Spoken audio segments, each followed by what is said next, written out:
Hey everyone, Anark here. The people who are watching this on the Cooperation Tulsa YouTube, this is the first, uh, sorry for the cat. This is the first session of the Organizer Education Reading Group for Cooperation Tulsa, at least the first that we are live streaming. We are going to be beginning at the beginning of Volume 1 of Full Spectrum Resistance. This is a book that we have been reading in our Organizer Education Reading Group beforehand, and we have found it extremely informative.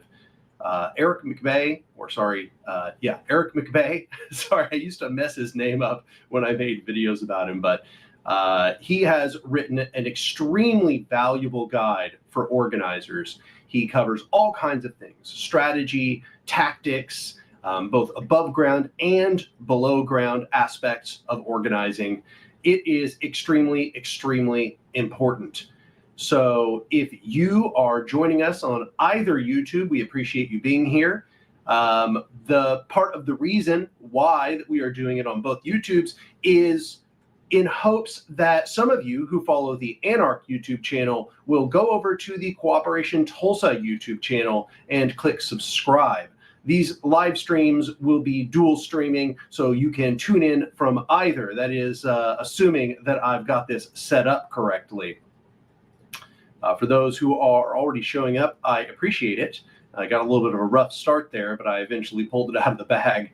The reading group won't be starting here for at least a few more minutes. I wanted to get started early just to make sure that I had everything set up correctly. So I appreciate everybody who's already shown up.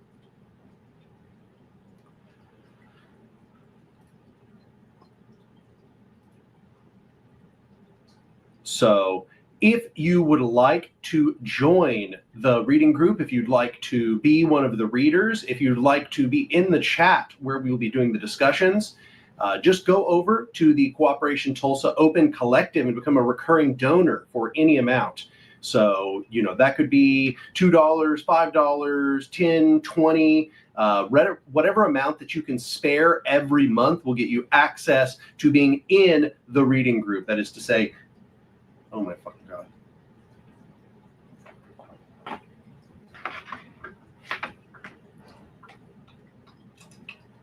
Wow. Really bad. That was a really bad start there. I had no audio hooked up. I should probably just try this all over again, honestly. But I'm not going to. For everybody who showed up, this is the Cooperation Tulsa Organizer Education Reading Group. This is our first session. We are essentially dual streaming to the Anark YouTube channel and to the Cooperation Tulsa YouTube channel. We are going to be reading Eric McBay's Full Spectrum Resistance, Volume 1.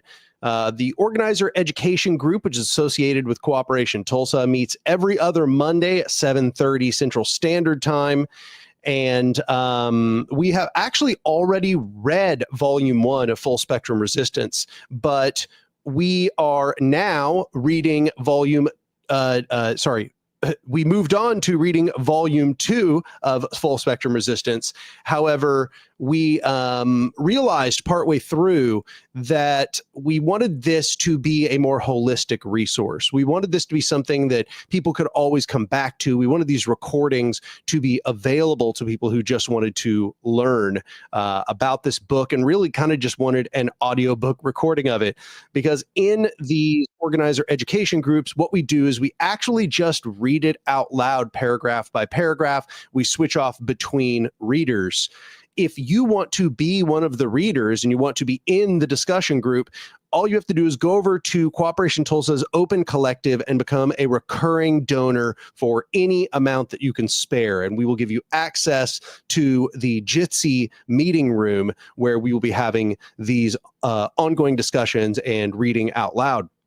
But if you don't want to do that, you can still have access to this information simply by listening to the live streams. So the live streams we're hoping will just kind of be an asset. And for those who want to be part of the process, then you can become a recurring donor over on the Cooperation Tulsa Open Collective. Yeah, I didn't even have my main mic hooked up for the entire beginning of the stream. I did phenomenal. This is why I got started earlier, just to be absolutely sure that everything was okay. And it wasn't. I inevitably screwed up that very first time there, but here we are. We're doing good now. So yeah, I am trying to get a few things set up here. Give me just a moment.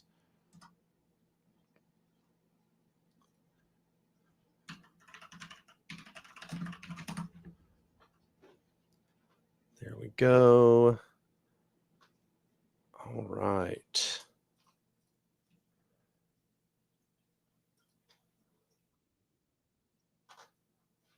Okay, well, there was audio. Okay, so it wasn't too bad. I heard the very first part there. Somebody's joined the Jitsi chat. So we have our first reader who's joined us today.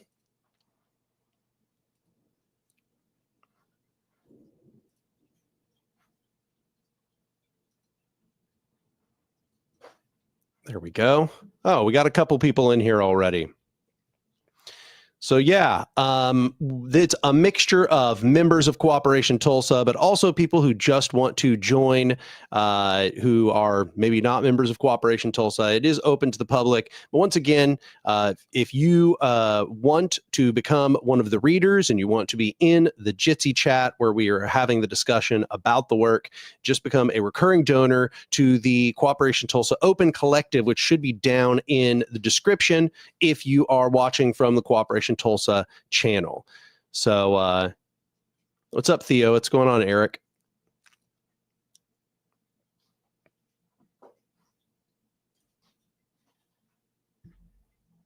These will be happening every other Monday on.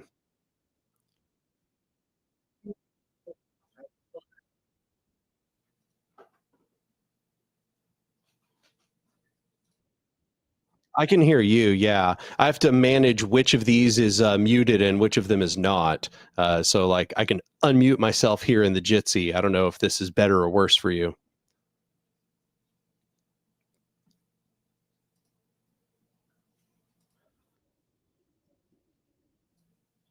Yes. Did you not hear what I was saying there?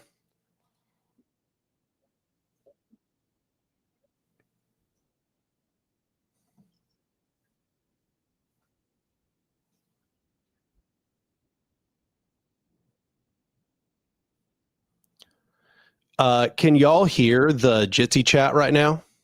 Can you give me feedback here in the live stream chat, everyone?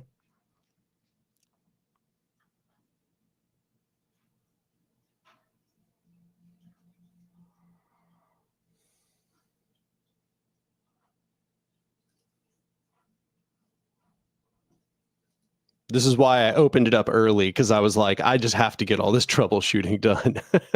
I knew that it could definitely turn out to be a problem.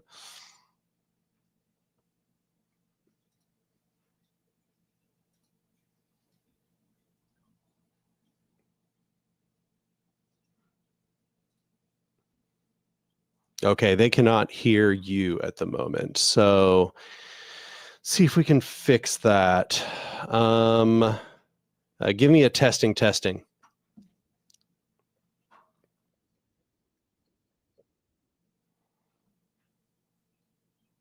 Could people hear Theo?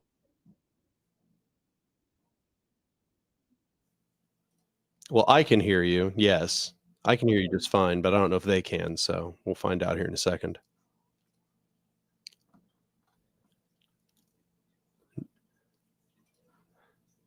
Still not, apparently. Okay, so somehow I've got to fix it so that they can hear this chat here. Okay, let's see. Window capture. Okay, maybe this will work. Let's see. Copy and paste.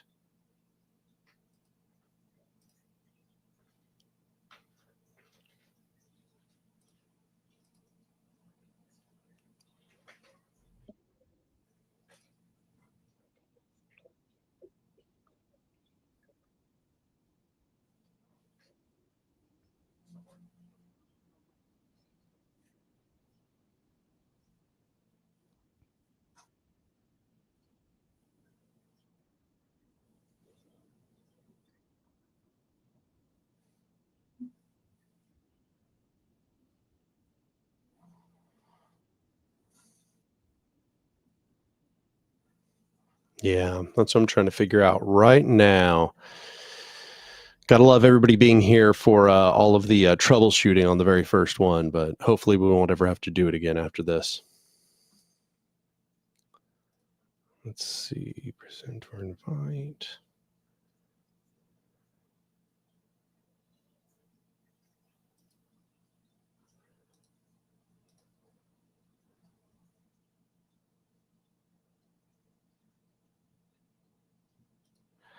Share screen. Okay, this might work.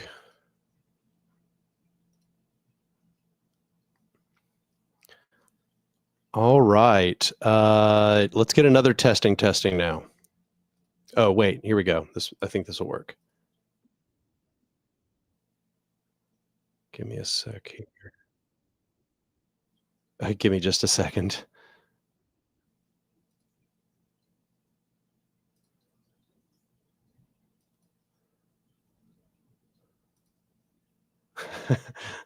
Yeah, this is I'm glad that I thought to do this, open this up early, because I'm still pretty confused about how to get this set up. Okay, so then that might have been it right there. Okay, you want more testing? Gonna just keep talking and saying nonsense and see if YouTube catches up. Yep. No, I hear it. I can hear it through the YouTube stream. Oh. We did it.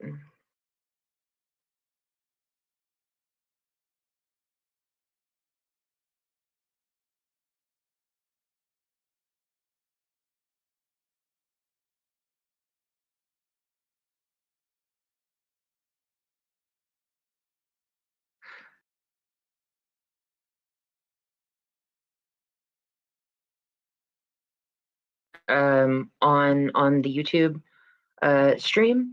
It's not showing up here.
I don't have myself on the stage. How do I even set this damn thing up? I'm so confused.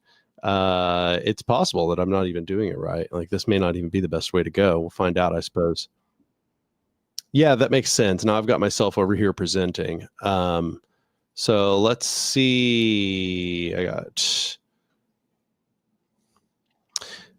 It might be best. Let's see. How could I do this? Yeah, the problem is that I have to have both me and this on the screen at the same time, I think.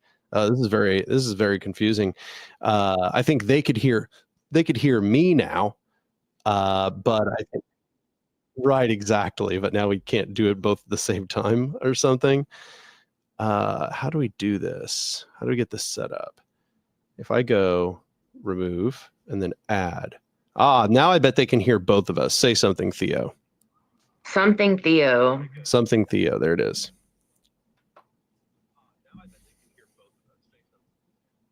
So did you hear yourself there? Yeah, I hear it. Yeah, I hear it now. Phenomenal. There's like a 3 to 5 second delay, but I can hear me. It's very distracting. Yeah, now I have to figure out how to get the book on screen at the same time. Well, the same way that you normally do. So if you share, so the thing is, I can see the screen with all of our tabs with our names. Yeah. And so the way that you share screen normally, if you Right. do that, it will share it to the YouTube stream as well. Yes, I think that is exactly how I'm going to have to do it. Let's see here.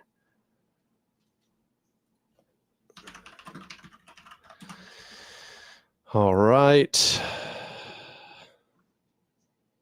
Boom, got that up on screen. Now share over here. This is just hilarious. This is ridiculous. Boom. Okay. Oh, okay. See, now I can see that they're not seeing the whole thing. Oh, then I have to go to see what I'm sharing. There, I bet we got it now. I think we finally got it. Oh, yeah. Oh, yeah. This is high quality right here. This is super high quality. All right. Well, testing my audio with this to see. Just hear you. Wait. No, I can hear me now. Okay. I think we got it going. We got it. We're in business. We did it. Let's fucking go. Wow. This right here, this is masterful work that we figured out. Oh, and this is good too. Ooh, see, it's even bigger on the screen. It's like we've just got this all together. Sam was saying that I need some kind of producer, but I'm pretty sure that I'm a master at this now. So I think we're good. We don't need producers. We just need StreamYard, apparently. Look, if somebody's willing to do it for free, just take the help. Speaking through a potato, does my audio sound bad right now? No, it sounds fine, but the fact that it's going through two different things, so it's also going, you may have two mics going at once. That is possible. That is possible indeed. Okay. Well, it is true, of course, that it's going through two different places, but let's see about this one. The mic is good. We're good. And then over here, oh, we got OBS. That's another place where there's a mic. Oh, also set to the right thing. We should be good. We should be good. What does everybody else think? Or can you hear my mic? Well, the thing is that, like, you're clear enough that we can understand, and if it's working, let's just fucking do it. I would have to agree. Okay. Like, so I'm willing to sacrifice like quality audio for effective. Let's see if I. Okay. I got an. Oh, if I mute my mic.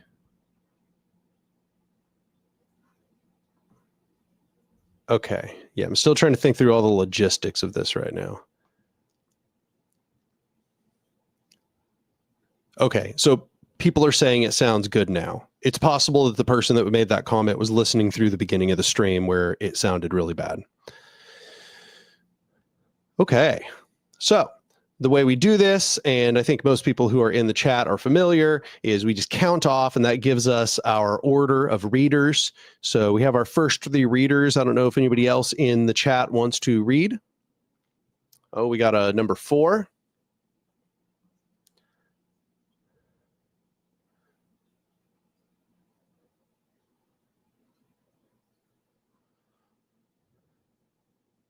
All right. So let's start looking at the book here. Yeah, it looks like it has 6 chapters. I found all of these to be very insightful in our previous read through. We had lots of really good conversations. I suspect we'll probably have a lot of good conversations this time around as well. And I think it will hopefully get more people to attend because they will be able to consume the older live streams in order to catch up. And yeah, so the first chapter is called Why We Fight. And I'll just bring us to it, or I guess I could click the heading here. So, chapter 1, Why We Fight. And it has 2 quotes at the top here. The first one is, I know the one thing we did right was the day we started to fight. Keep your eyes on the prize, a civil rights anthem. And then the second one is, we are never assured of justice without a fight. Daniel, let me interrupt you. What's up? This needs to be like way bigger. I can't make it any Instead of bigger. having I could do the this. full page on the screen. So yes, perfect. Because I'm Is that looking on better? both my laptop and on the YouTube. Is this legible? It is, yeah. It's both on legible on my laptop and legible on the YouTube stream on my phone. I can see that now. Yeah, perfect. Okay, cool. So then the second quote is, we are never assured of justice without a fight. And that one's Angela Davis. So that begins, I wrote this book because we are losing. The global exploitation of the poor is accelerating even as the richer grow wealthier than at any point in history. The fertile planet that keeps us all alive is being poisoned, baked, and stripped bare. Remaining indigenous and traditional people continue to be attacked and pushed off their lands so that the rich can exploit resources that will be exhausted in a few decades anyway. We are losing, and we need to learn how to win fast. I've been a social and ecological justice activist for 2 decades. In that time, I've worked on waste reduction and recycling projects, organized with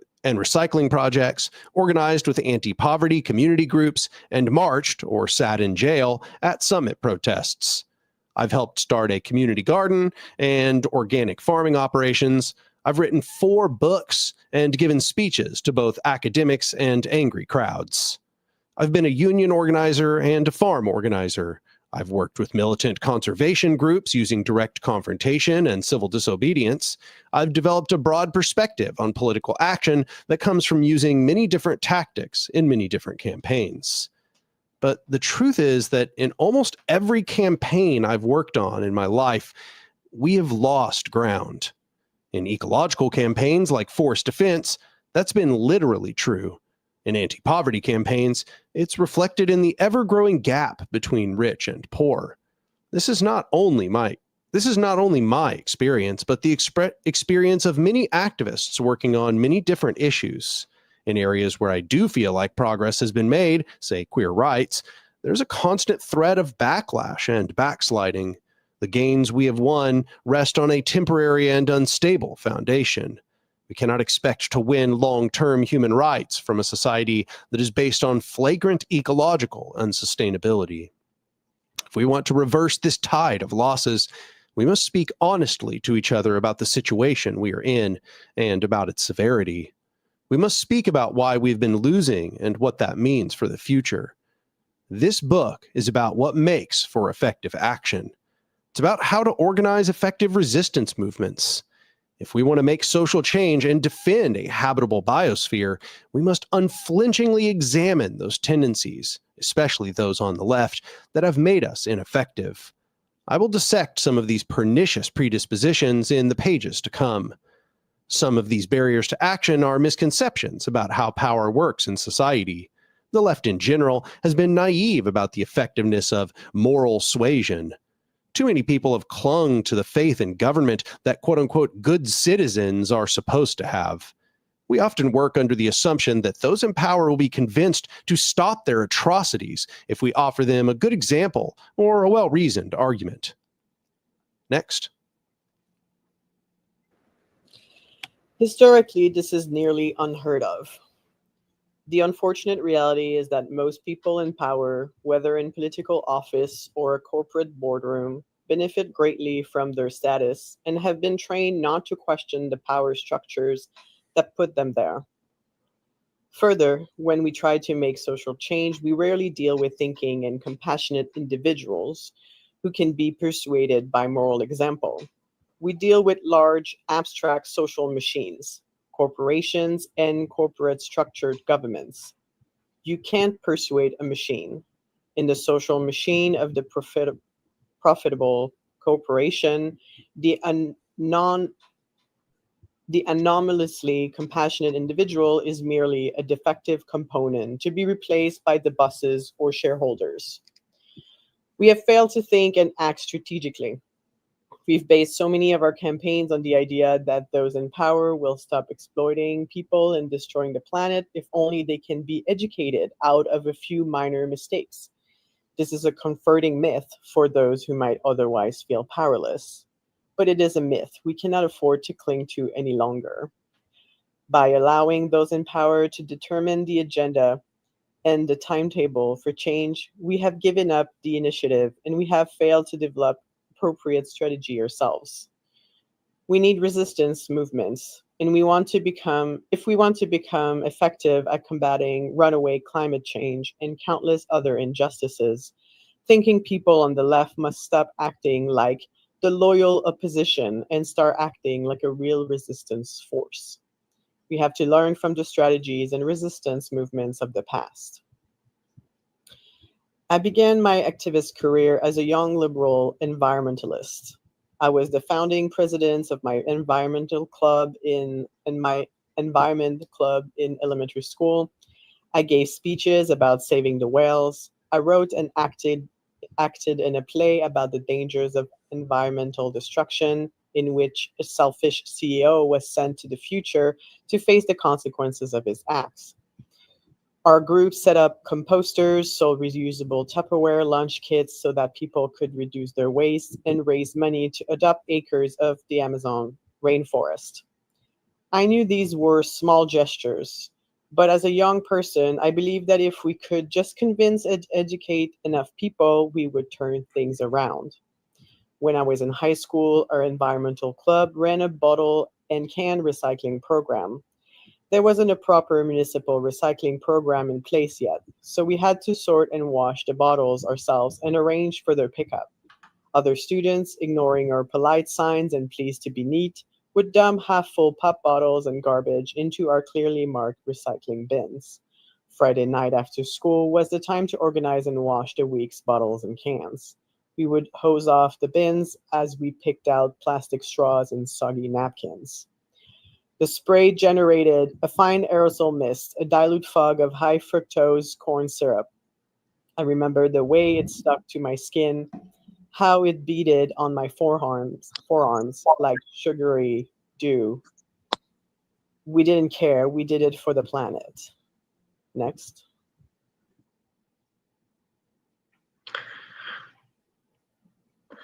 Late one spring, another environmental group I was part of organized a weekend conference for students. We had speakers on all sorts of subjects: water quality, solar power, boycotting Nestle, and the benefits of growing hemp. But the presentation I remember most clearly, the people I will never forget, was from a group from the Ojibwe, I don't think I've ever said that out loud, community of Grassy Narrows. Oh my goodness, please forgive me. I will mangle this if I try. I am but an English speaker. Are you actually going to try? You do not have to try. That is no, that's why I was saying I apologize for not trying, because I know I'm going to butcher it. So I'm just going to move on. They were, by rather loose Northern Ontario standards, our neighbors, although they have driven for 10 hours to come to our conference.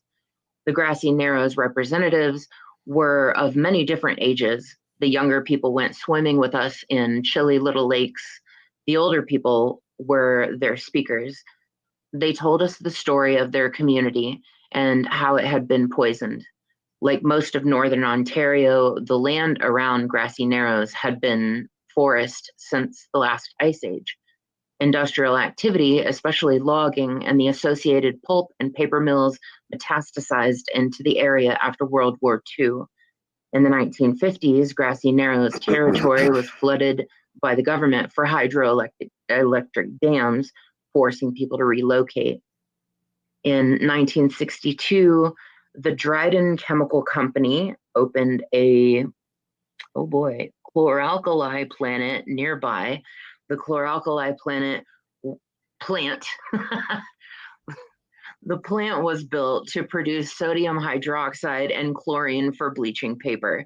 This process is energy intensive, hence the hydroelectric dams But the factory also used large amounts of mercury for processing, and its effluent was dumped directly into the river system.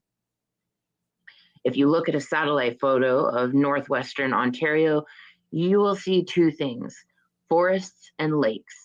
In the area around Grassy Narrows, there are thousands upon thousands of lakes and islands. There is hardly a place that can't be reached by canoe or paddle. So, for a very long time, the people of Grassy Narrows had relied on fish for food. When the reservations were imposed and settlers moved in, many Ojibwe used their excellent fishing skills as a source of income. They had to deal with the flooding of their land, with racism and relocation, with the horrors of the residential schools, but there were always fish. In the late 1960s, people in Grassy Narrows and neighboring White Dog First Nation started to get sick. Some of them had trouble speaking. Their hearing and vision began to fail. Walking became difficult. Their hands began to shake with tremors. People who had expertly tied the tiniest knots in fishing line for decades could barely tie their own shoelaces. Next. It soon became clear that mercury was the culprit. Doctors brought in from Japan identified the illness as Minamata disease, a form of severe mercury poisoning named after the city in Japan where a similar mass poisoning had been caused by a different factory. In 1970, the government forbid the Dryden Chemical Company to release mercury into the water, though it continued to be released into the air. The chloralkali plant dumped at least 9,000 kilograms of mercury into the water between 1962 and 1970. The Dryden Chemical Company shut down in 1976, but the poisoning of the land was permanent. Contamination extended through the waterways more than 250 kilometers downstream over an enormous watershed. Cleanup was essentially impossible. There is simply no way to remove that much mercury from such a large area. It wasn't just humans and fish affected, of course. The many lakes and rivers were home to wild rice, waterfowl, amphibians, beavers, and other living creatures. Grassy Narrows won a financial settlement 16 years after the mercury poison was identified.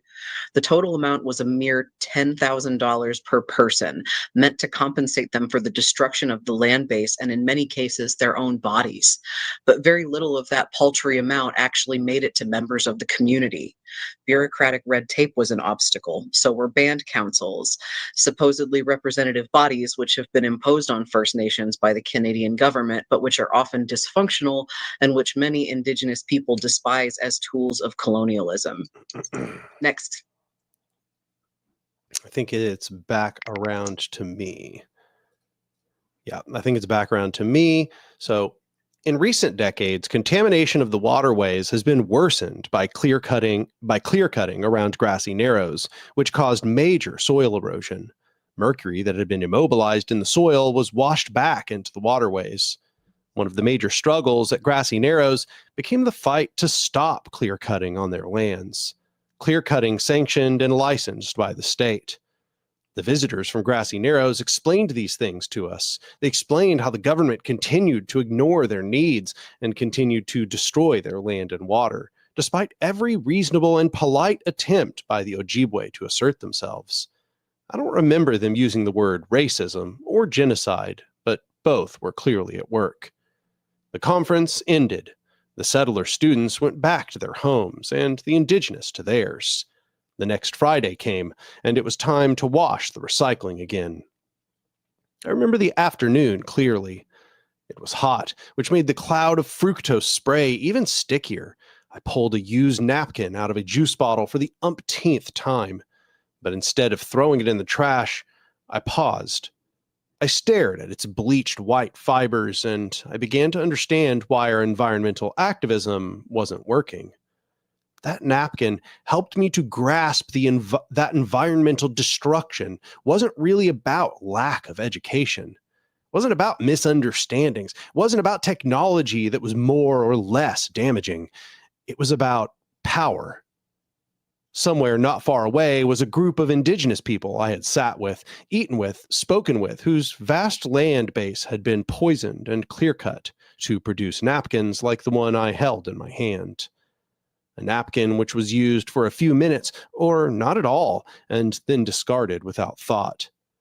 The student who had thrown out this napkin didn't do so because they wanted to make a personal choice to destroy someone else's land base, and if they had individually refused to use that napkin, it would have made no visible difference.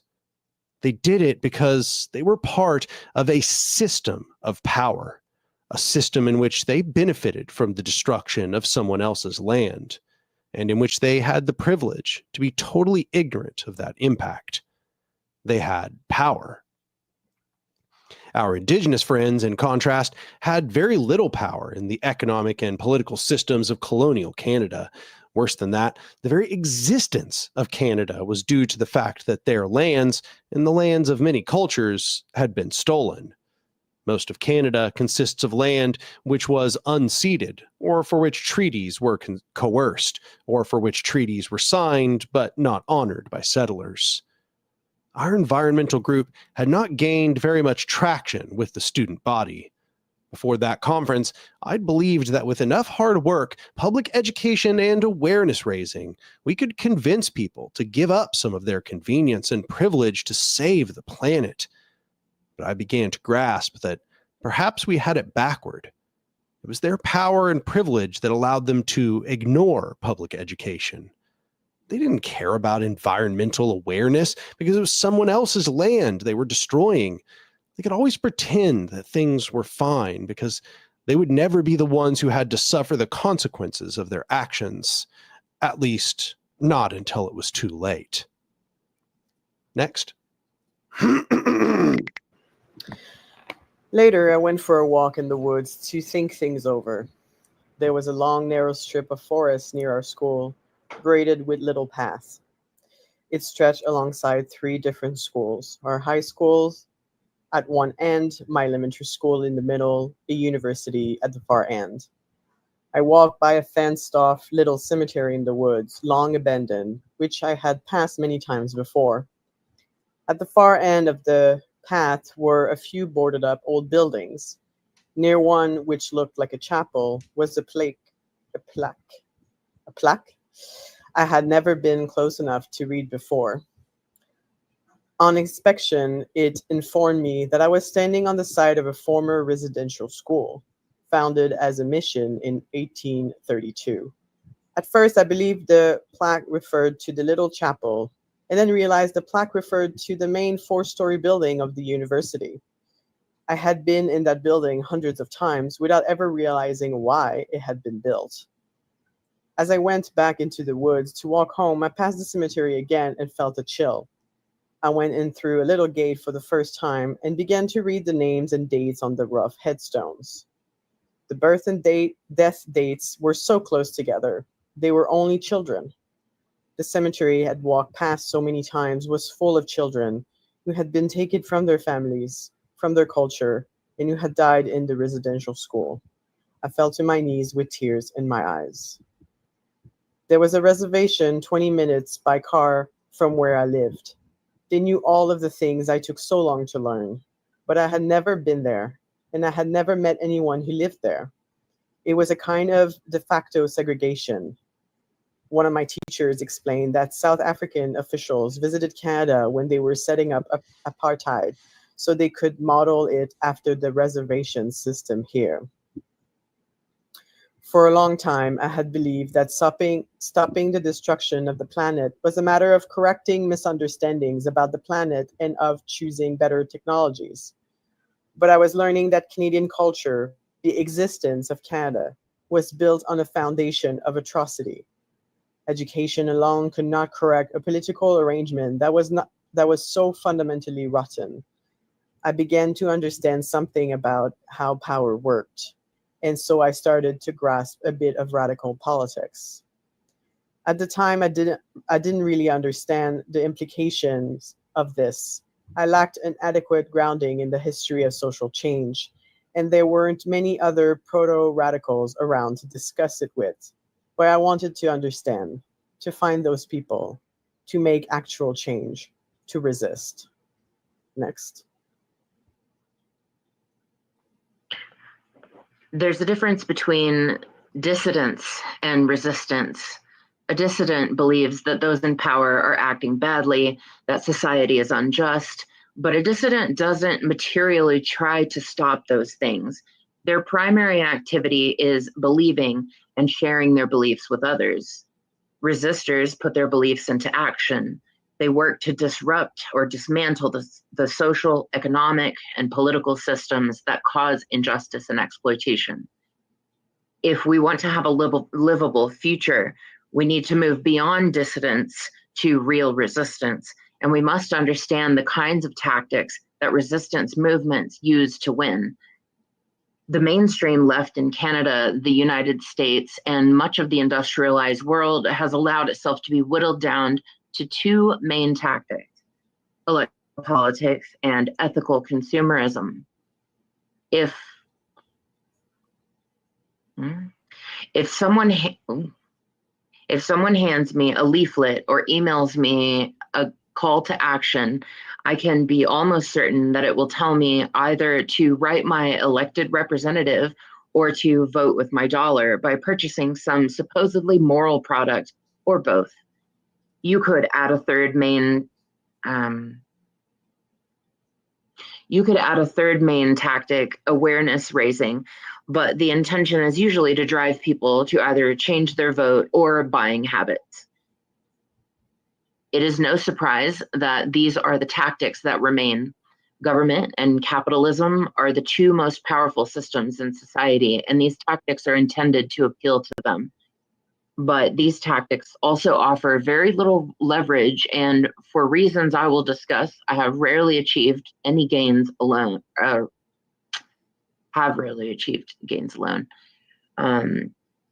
By limiting ourselves to these tactics, we ignore the vast repertoire of tactics available to us.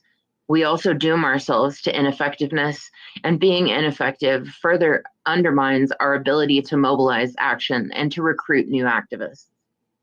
The truth, so difficult to accept for those of us raised in a tradition of the liberal left, is that good examples and cogent arguments alone have never stopped exploitation or upset entrenched systems of injustice. They have not done that in the past, and they will not do it now. What we need is to mobilize political force and to confront injustice directly. In other words, to fight. The idea of fighting back makes the liberal left deeply uncomfortable. This is because the liberal left identifies so closely with those in power and sees itself as part of those power structures, the loyal opposition. Those who break that loyalty lose the privileges that come with the position. The liberal left is also uncomfortable with fighting back because it has developed a mythology of social change that bears little resemblance to reality, but I'll come back to that. Like many grassroots activists, I have grown extremely frustrated with the timidity of liberals when it comes to confronting systems of oppression, not only because they should be fighting back, but because in fearfulness, they hold others back. Next. A few years ago, I was part of a large grassroots campaign involving prisons and agriculture. It began when the federal government of Canada decided to shut down the 6 prison farms in the country. Those were the farms that operated on prisons, where prisoners produced food for their fellow prisoners, got experience, and worked with plants and animals.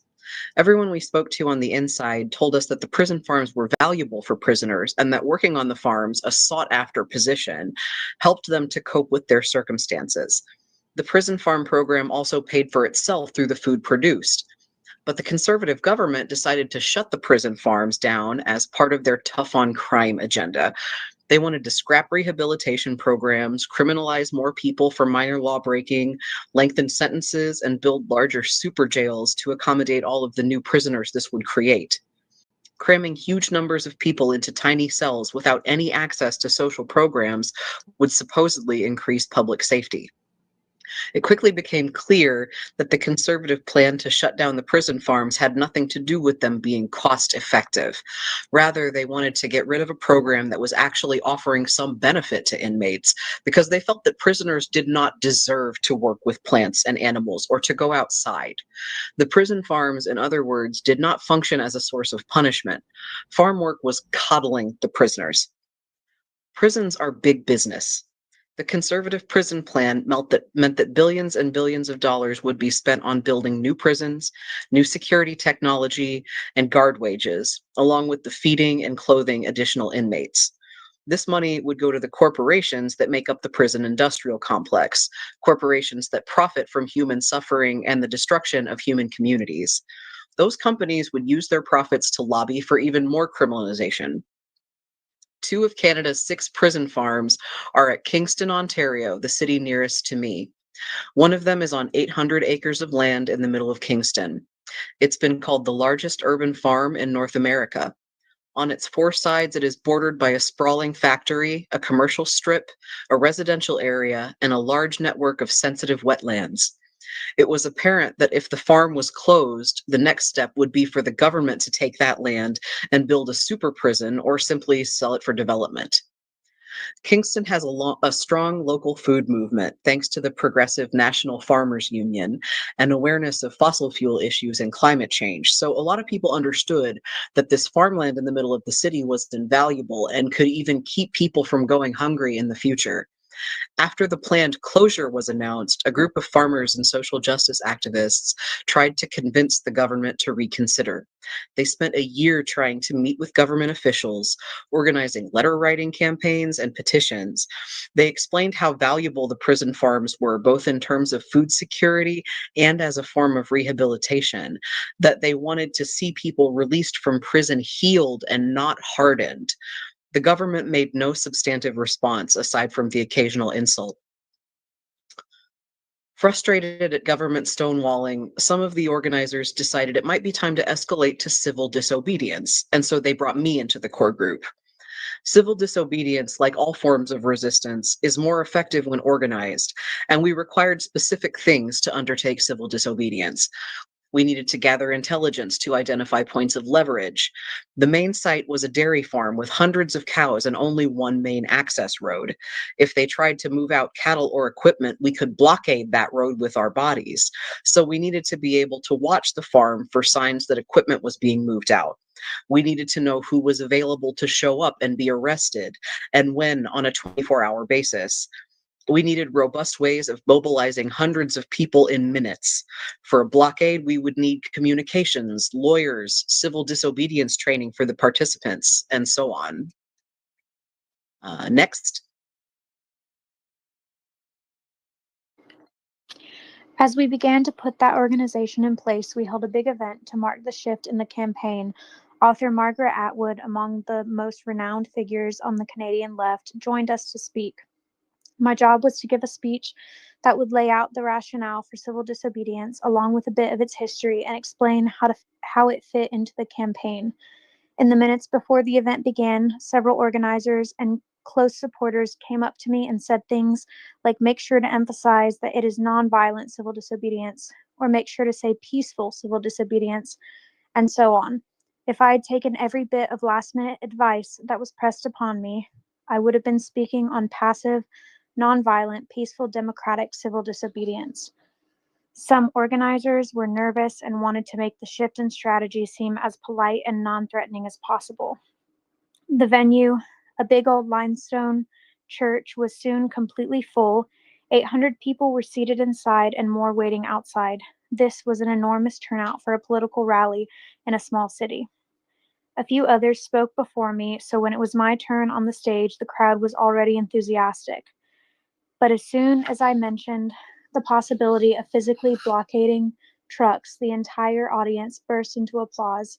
I hadn't yet explained how civil disobedience worked or why it was important. They already got it. Not because they were all familiar with that history, but because they understood that if powerful people are threatening your community, if they're bullying people, if they're ignoring you when their job is supposedly to listen, then, well, more polite requests aren't going to cut it. It wasn't some deep philosophical revelation. It was common sense. This was an important moment in my understanding of the campaign. The crowd's enthusiastic response came in part because they weren't as immersed in the liberal culture as some of the organizers. The willingness of everyone involved in the prison farm struggle to persist and escalate would eventually lead to a win after a 9-year campaign. In stories or movies about resistance, the leaders are always the brave ones, willing to take risks and giving their communities the courage to stand up for themselves and to fight back. That, after all, is what makes them leaders. But in real-world organizing on the left, I've often seen the opposite. Those in leadership or organizing positions, afraid of alienating their sympathizers, or more importantly to some, their funders, often take the least confrontational position they can. They adopt the politics of the lowest common denominator, which means little danger of conflict and little risk of success.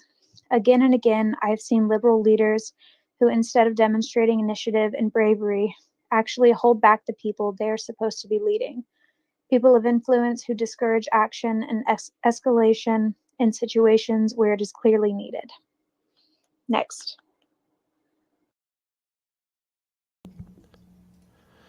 Longtime civil disobedience organizer George Lakey tells the story of how he was invited by a progressive coalition in Washington, D.C. to design a set of nonviolent protests for them. He recounts, quote, "My first question to the group of national leaders was, where's the rebel energy in your coalition?" Silence followed.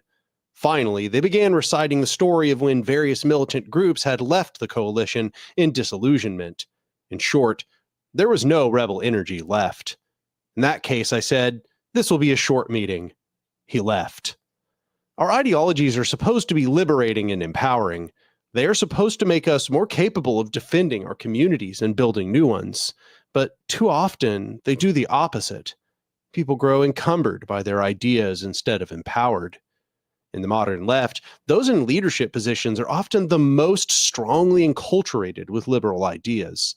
They want to follow in the footsteps of people like Martin Luther King or Nelson Mandela, but they often do not know the details of the movements they want to emulate.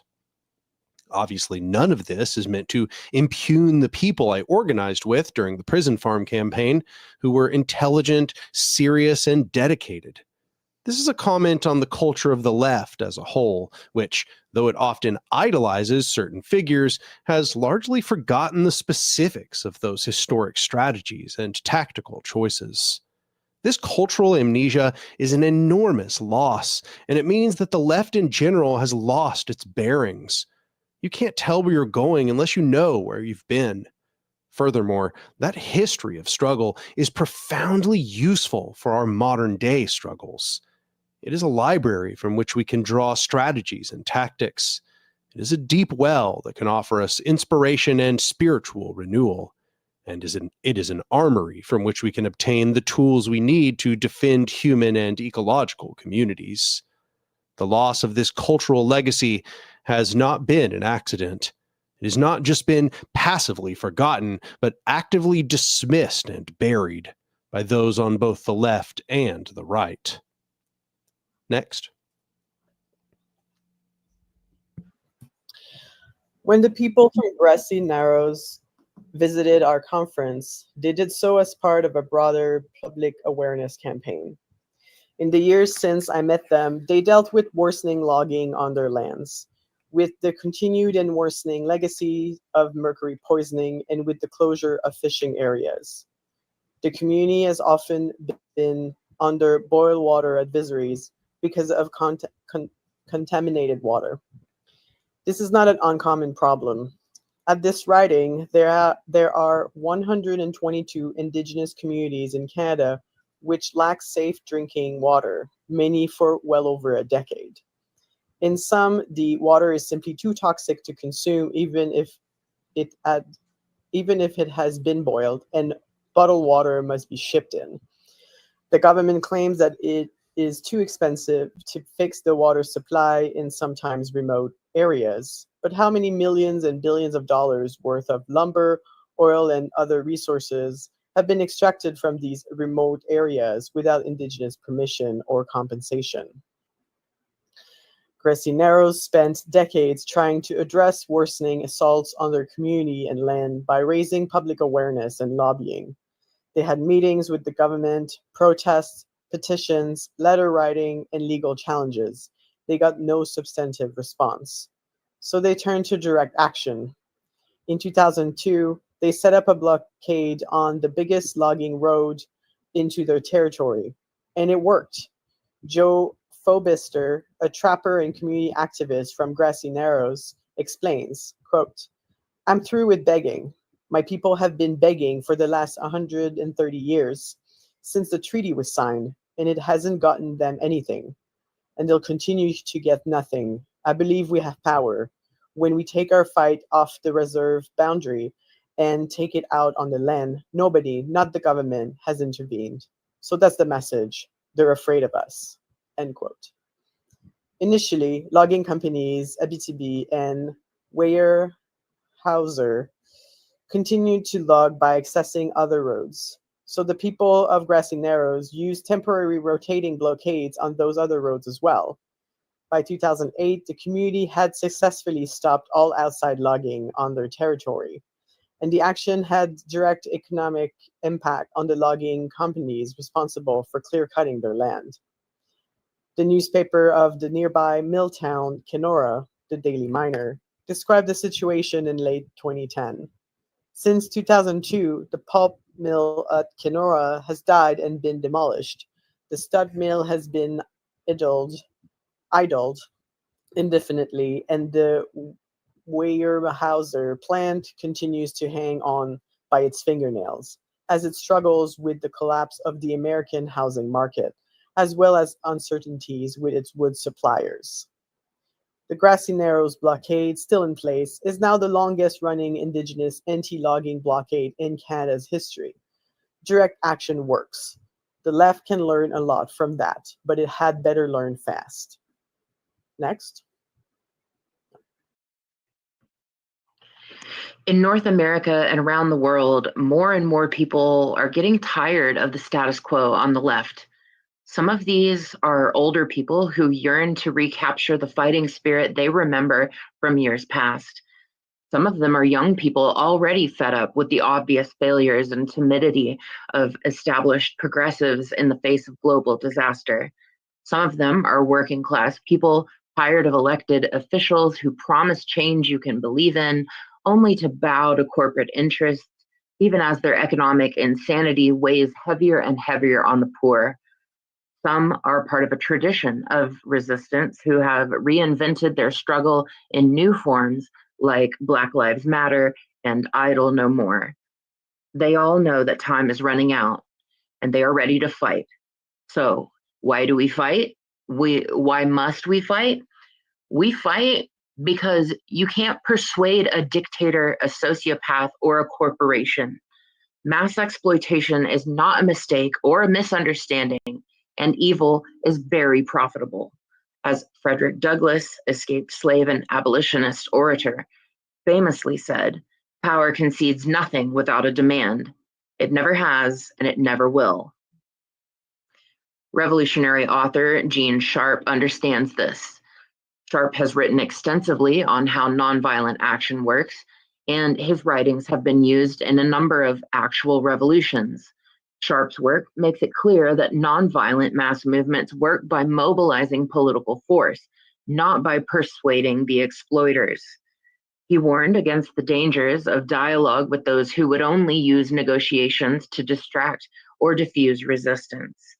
He argued that in order to win, those fighting against authoritarians must create a powerful internal resistance force. Anarchist Michael Albert understands this too. Examining what was lost in leftist culture back in the 1960s, Albert explains, something went wrong with the slogan, "Speak truth to power" to Speak truth to power does not mean try to and convince power by the logic of your truth. It means that it's a slogan. If it means that, it's a slogan we should dump because power doesn't listen to logic. Power doesn't give a damn about truth. The phrase just meant stand up with the truth and assert yourself with it. But somehow it got screwed up into speak truth to power. Spend a lot of time trying to convince power of what the truth is. But that's a total waste of time. Power only responds to raising social costs to force, basically. Next.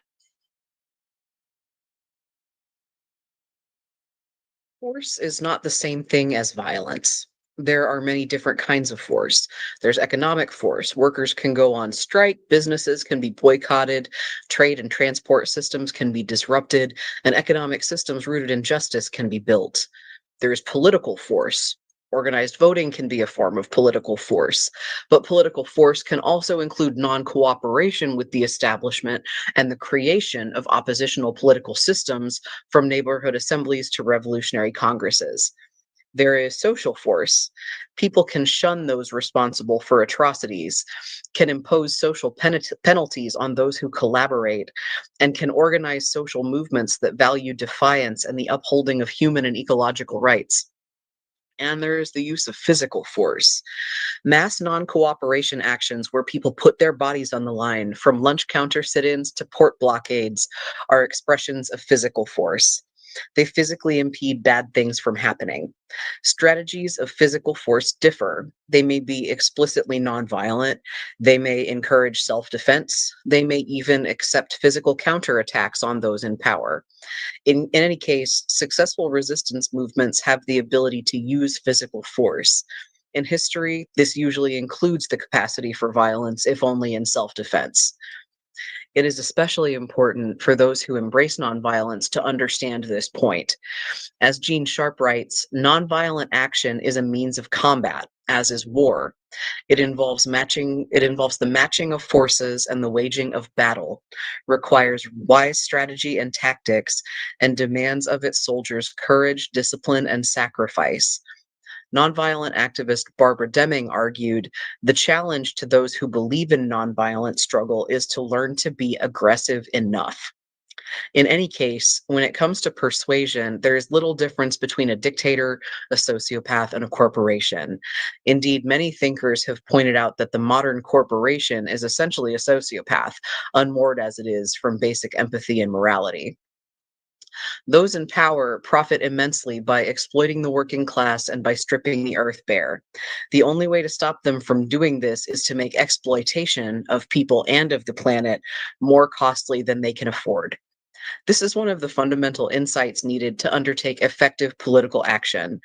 Many resistance movements have spent or wasted decades trying to come to terms with this fact. Next. William Lloyd Garrison, renowned abolitionist and publisher, abandoned persuasion after many years of fruitless effort, saying in 1840, "There is not any instance recorded, either in sacred or profane history, in which the oppressors and enslavers of mankind, except in individual cases, have been induced by moral suasion to surrender their despotic power and let the oppressed go free, but in nearly every instance, from the time that Pharaoh and his host were drowned in the Red Sea down to the present day, they have persisted in their evil course until some sudden destruction came upon them, or they were compelled to surrender their ill-gotten power in some other manner." On the opposite side, slaveholder James Hammond was equally clear. "If you distilled nectar from your lips and discoursed sweetest music, do you imagine you could prevail on us to give up 1,000 millions of dollars in the value of our slaves and 1,000 millions of dollars more in the depreciation of our land?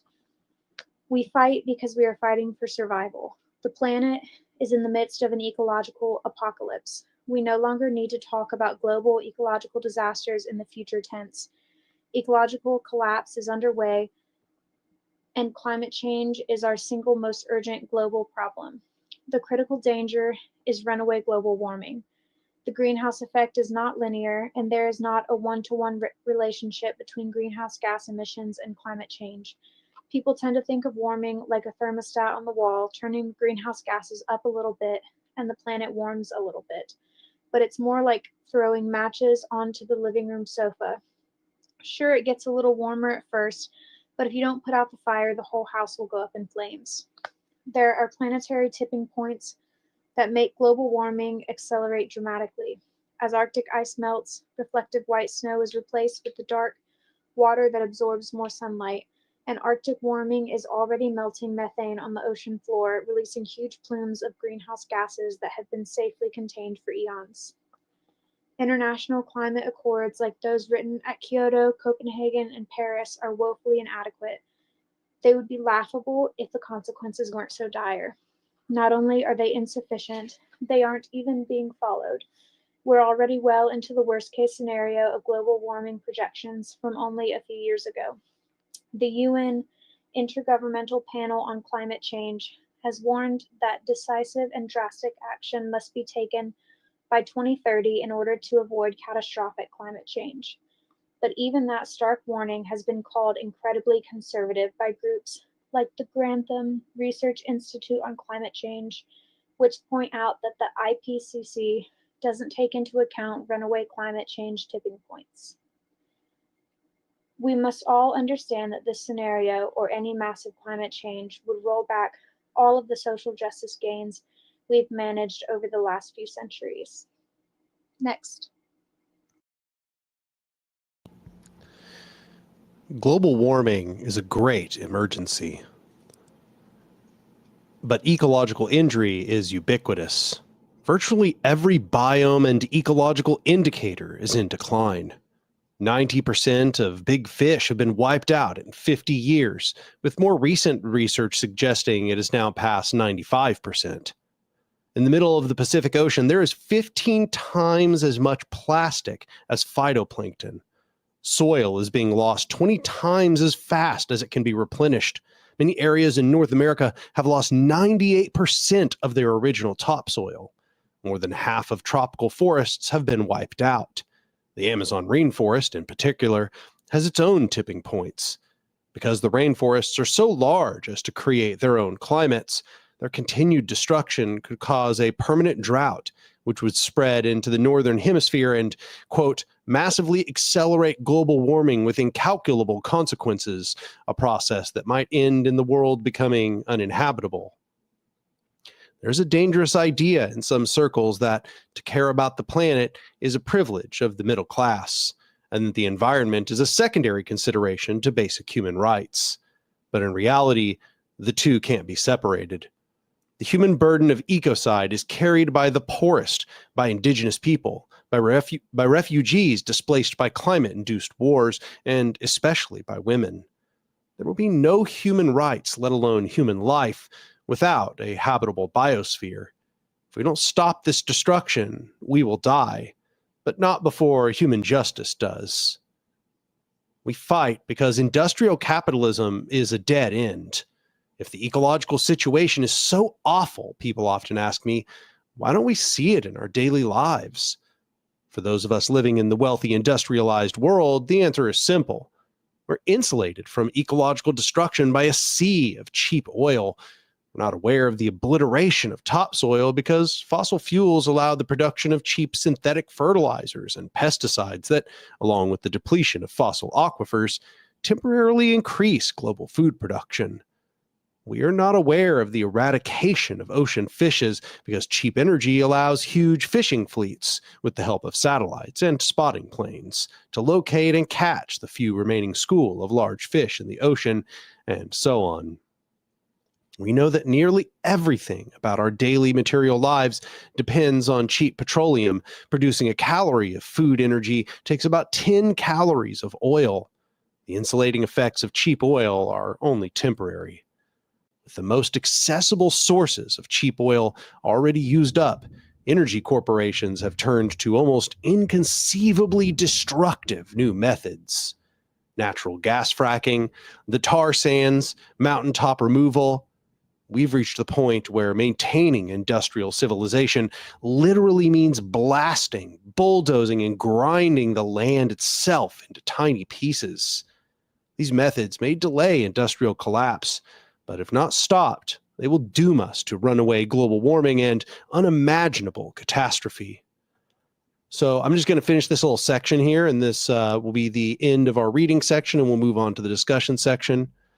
Industrial civilization cannot last forever. The question is whether anything will be left once it's gone. The sooner collapse happens, the better for the planet and those who will live after. Part of our job as people who care about justice is to try and minimize the strife of that collapse and seg to low energy, sustainable, egalitarian societies. That industrial civilization is a dead end, or that industrial capitalism will collapse, doesn't mean that it will disappear easily. Quite the opposite. Whenever capitalism is on the verge of failure, whenever that Ponzi scheme approaches its limits, the capitalists do whatever they can to prolong it. They will try to shore it up by pillaging the commons that remain, be they physical commons like the ocean or societal commons like social services and healthcare. They will especially attack unions, the poor, and people of color, as they are doing now. They will resort to wars, which are often good for business. They cannot stand back and hope that the hand of history will shuffle capitalism off the stage without fuss or muss. If we want to avoid a gruesome and prolonged slide into fascism or neo-feudalism, we must fight. So that is where we'll end the reading for today. As we move into the discussion section, I wonder if anybody has any thoughts they want to get us started with. Anything that comes to mind immediately?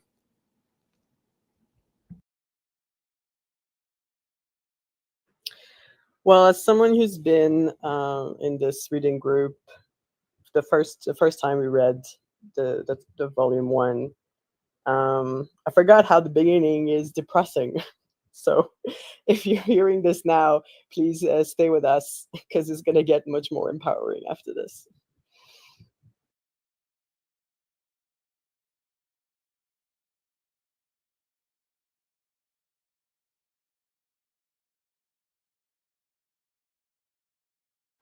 I don't know. I think we wouldn't all be here if we weren't aware of the depressing reality of the situation and interested in sharing in that empowerment. So yeah, here for that. Here for that.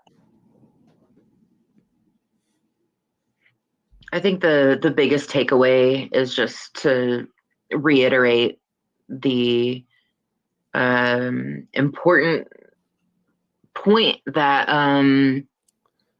there's no sense in trying to. I can't remember who it was. It was one of the Black Panthers leaders that said that you can't.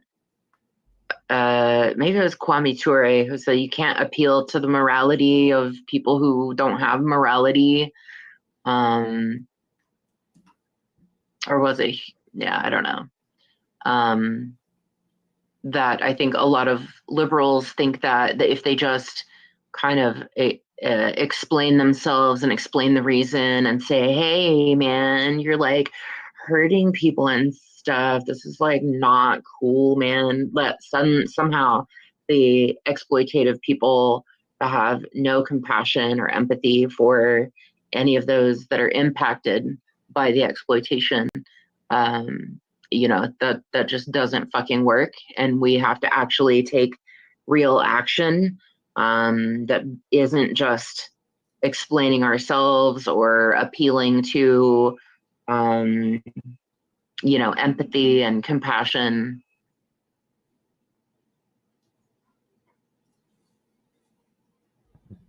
One thing that really stood out to me is whenever they were talking about the speaking engagement that they had, and kind of the difference in like the bravery of leadership versus the timidity of leadership that we often see in like in the liberal left, that is like indicative of the liberal left. I was expecting it to take like a much more depressing turn whenever they were talking about, all of the organizers that were trying to like feed these, kind of, quieting notions of like, no, we gotta be calm about this. We gotta be polite. Let's use all of these buzzwords that people like. And the speaker did none of that, and everyone was super into it. That was a cool turn. I think that's a really good point. In my observation, it when you get people that are not when you start talking to people who are more rural and not urban, they very much are into direct action, just kind of naturally. It's just a culture of like, if something needs to happen, you just do it. And instead of like expecting some other entity to do it for you. And so it makes sense that the people that were being impacted by this responded very positively to the suggestion to do something that would actively stop it, and not just like appealing to a middleman, manager, politician, and begging them to do something. Go tell daddy, make it stop. That they wanted to do something real. I honestly found it really shocking that the author was surprised that the people were so into civil disobedience, because to me it's kind of like a duh kind of thing. Like, those are the people that have the most to lose. Of course they're going to be the people who are most willing to take action. And so like his aha moment was just, it's just kind of common sense to me. Like, that's just, how I've grown up living in small communities who fight for their own rights. Yeah, I thought that was one of the more insightful parts, was him talking about how, they were listening to all the speakers, and, they were interested, but they were just super down with the direct action. And, I think there's a general concept among people, or I mean, I should say among organizers, that if you talk to, like, I don't know, you might call it the people, the masses, the average person or whatever, that they're going to be really like, sort of a pacifist and unwilling to take any risks or anything. But one thing that he emphasizes time and time in this book, and I think is really valuable, is that it's actually when people start doing really, really radical things, when they start taking bigger risks, that the average person often gets drawn in. That's when they're like, oh wow, finally something that is going to have an effect is happening. I think a lot of average people recognize that just another march isn't going to do anything. They need some indication that something serious is happening, and that is when they will want to become more involved. And he'll give plenty more examples of that in this book.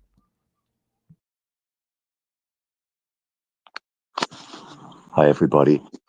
I found it interesting reading this book because I'm about 5 chapters into volume 1 now myself, that there seems to be a difference to me between motivating people to take action versus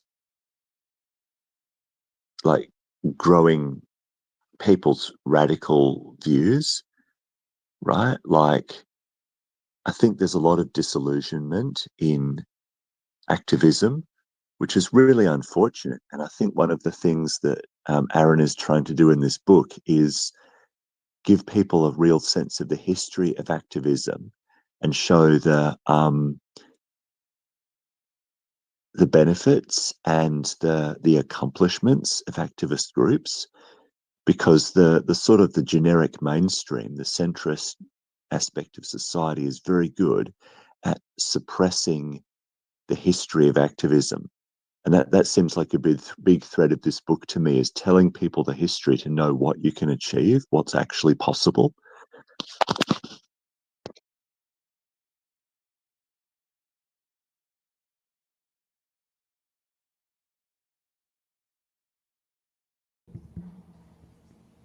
I think that to kind of spring from that, the notion of like having radical views versus participating in radical direct action. I feel like one of the things that when we think about what a radical view is, there's so much kind of like purity testing on the left. Like you must have this like expansive radical understanding of how the world works, when you don't need all of that to be able to see, okay, yes, there is a need here and someone must step up and do a thing. And just because like the ability to inspire those who don't necessarily have like the whole like, yes, the dissidence versus resistance. I wrote that was like one of the first things that I wrote down. Like that is such a huge point. Like it's the, if you look at for example, like the like the tenets of white supremacy and the scale of like how a white person participates in that system, it's like the difference between like the like from like traderhood to oh gosh, what's the next one? I've lost the word, but I think you know what I'm talking about. That it doesn't require someone to identify as radical for them to understand the need for these radical actions. And I think that that's something that some of the kind of far left can get a little messed up whenever they're in those more like the difference between like a small community, like a rural community, and like a city leftist community. Like it's unrecognizable.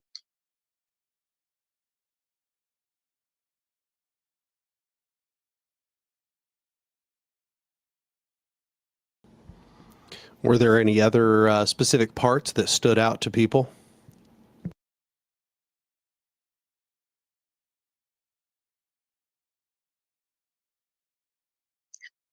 I really loved the part at the very beginning when he was talking about the going through the recycling and the spray of diluted high fructose corn syrup like sticky dew. That was the point at which like something about his specific like writing voice really clicked for me.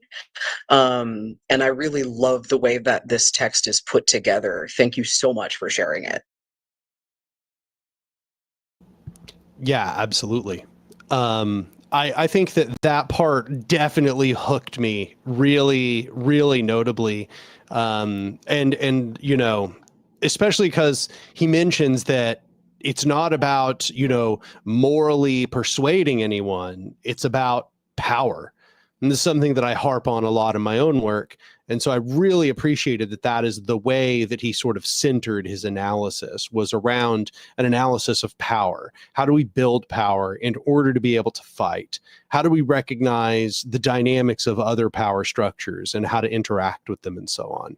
And yeah, because you beat me to it. That was actually the part I was going to mention. Is I think that was for me really important.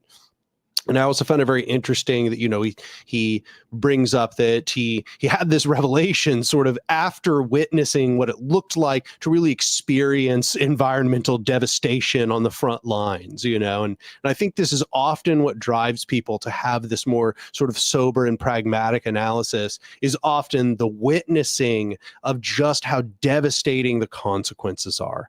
Then you start to ask yourself really serious questions like, how do we develop leverage over the enemy structure? Like, how do we force that structure to do what we want it to do?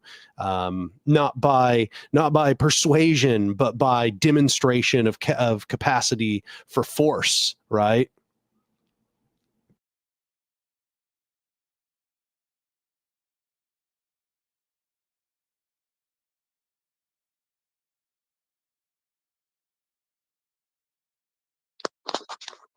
I had a interesting view of the terms liberal and left.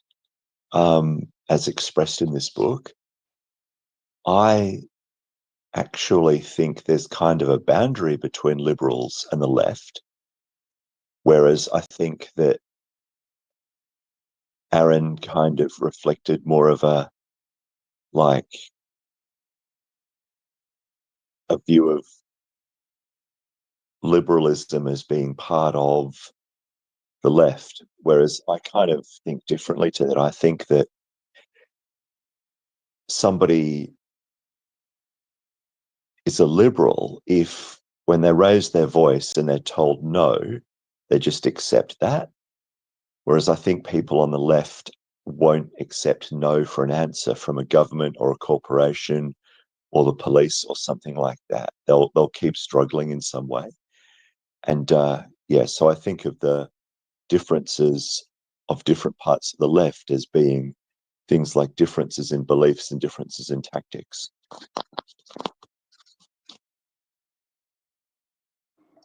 I feel the same way, that I've always differentiated between the two, but I have read a little bit further into this book, and he does go into a good bit of detail about like how he differentiates and classifies people. But I'm the same way. I always just kind of keep liberals and leftists separate, while he says the liberal left and the radical left.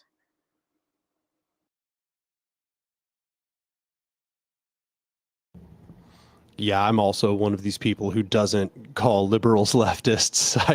I don't think it's a very good use of the term. But, part of another thing to understand is that, this is less of a theory book and more of an instruction manual. I think, he's probably just trying to communicate well with people for a lot of it. Yeah, totally. There's also the inconvenient fact that the right-wing party in Australia is called the Liberal Party, because they're referring to sort of economic liberalism in their program, and so that's why we don't really use the term liberal in Australia. We talk about centrists and centre left and things like that.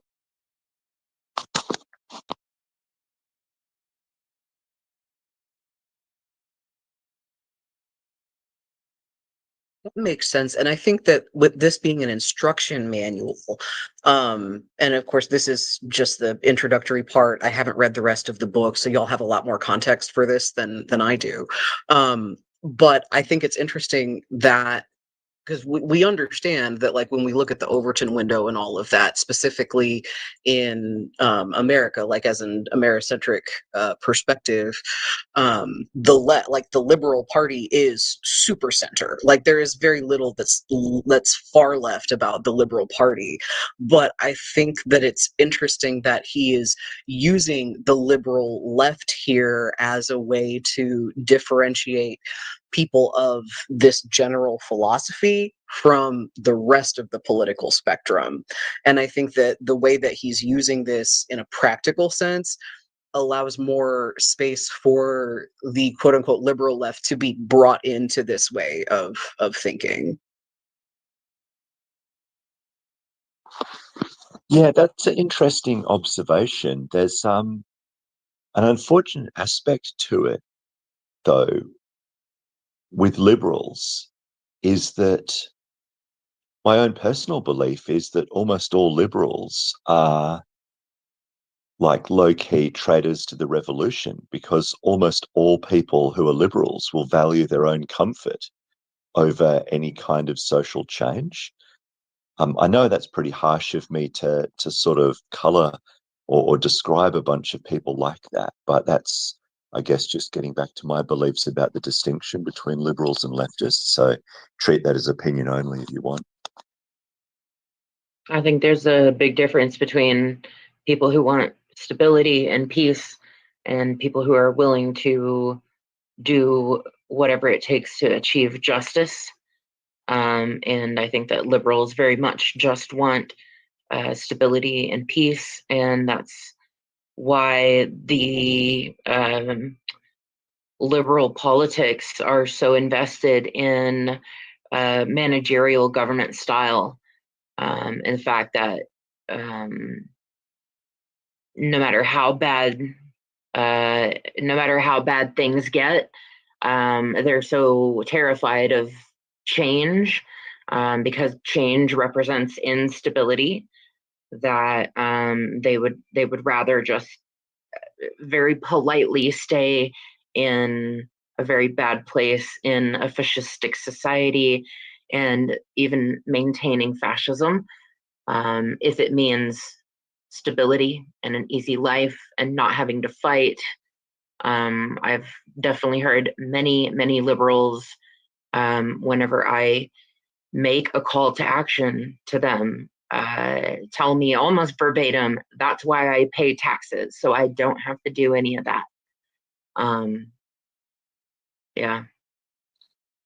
Yeah, totally. And I think representative democracy, which is the system that a lot of the West operates under, is both a form of cowardice and a form of laziness. And I think it also ties directly to patriarchy, because people, to use the example here, like liberals, will almost always defer to their government to tell them what to do, whereas it should be the other way around.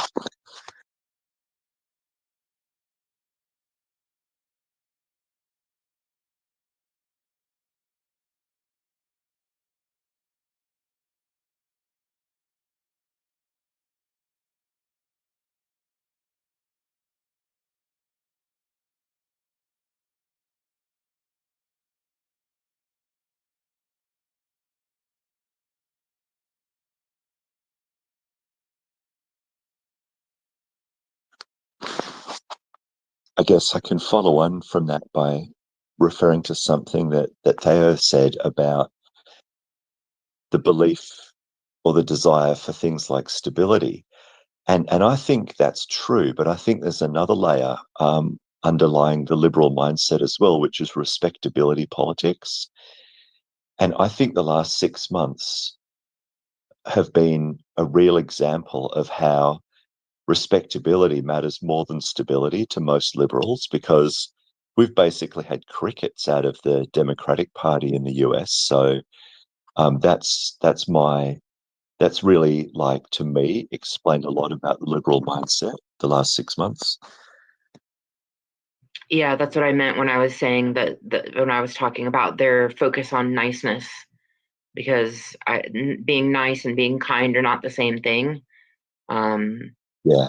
And their focus is on being perceived as nice, and, like, yes, that is absolutely respectability politics. I personally, of course, I personally have no use at all for niceness. I prefer kindness and effectiveness, um, and I don't really give a shit if somebody is smiling in my face if they're taking away my rights, and that seems to be like the entire liberal focus. However, the thing that I appreciate about this book is that it is not really just a criticism of, or, like, whining about, the liberals, or whining about the conservatives, or whining about fascisms. It's not really entirely just criticism. I love the fact that this book really lays out tactics and methods, and it gives a full analysis of, I guess, just a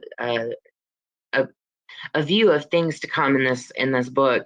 It lays out a full analysis of what has worked and what has not worked within various movements, within various groups, and it provides some of the most honest analysis of these groups, including honest analysis of Martin Luther King, of um,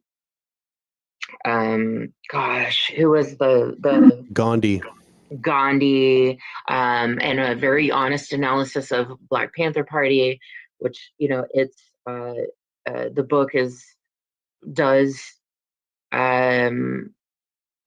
says how effective Black Panther Party was, but also isn't afraid to say, like, these were the things that caused them to fall, and so maybe don't do those things in the future. And that's what I really like about this, is that it really balances the criticisms with also like tactics for how to do things better in a way that they won't fail. And I know that's especially true for volume 2, and really excited to get back to that once we finish this.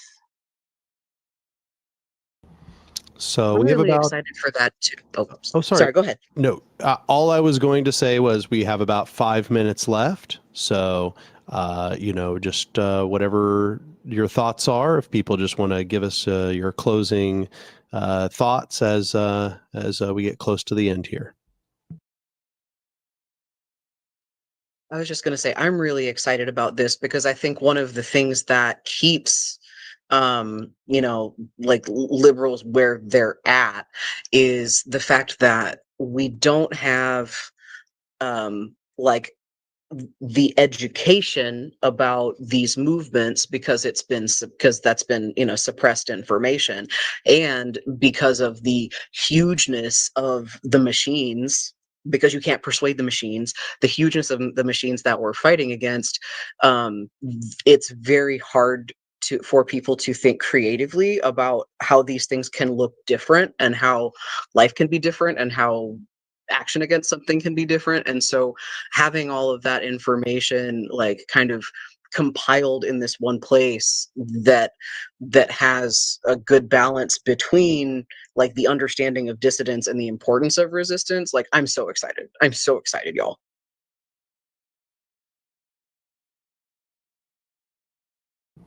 Well, I'm glad to hear it because it definitely delivers. Anybody else got some ideas or some last thoughts? I really like the section I'm excited to get back to, because that one just, like, when we read through that section about like kind of like horizontal hostility and what was it, culture of defeat is what it was. I'm really excited to get back to that, because hearing that was like a cold drink of water when I'm parched, and I was like, thank God, finally some real fucking yeah, I'm excited to be reading this again. Yeah, that section on horizontal hostility and the culture of defeat and culture of resistance, that was all so refreshing to read. It was nice to see somebody say the things that I've witnessed so much in our spaces. So I'm also looking forward to getting back to that.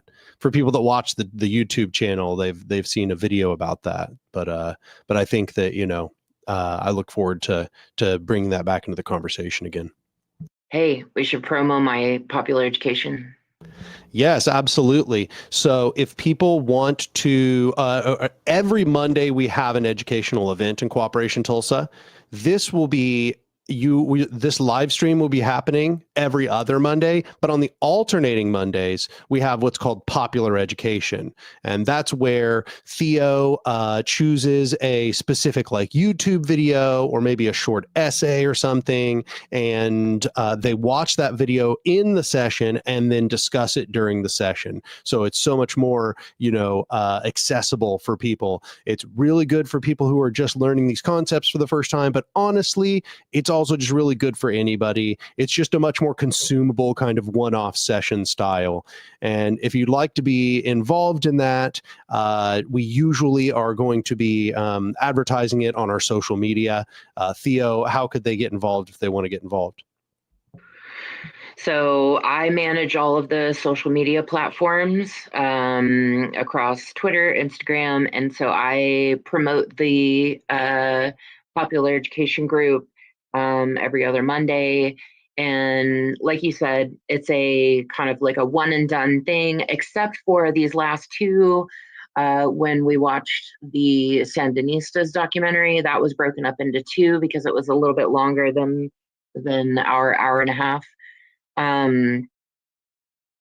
So if you're following our social media accounts for Cooperation Tulsa, I post the link for our Jitsi chat, and that one's not going to be like posted to YouTube. My little piece of shit laptop doesn't really have the power to do that.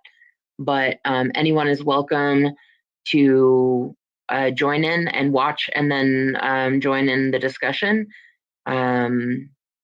Yeah, just follow our social media, or you can DM one of the Cooperation Tulsa pages, and I'll give you the link.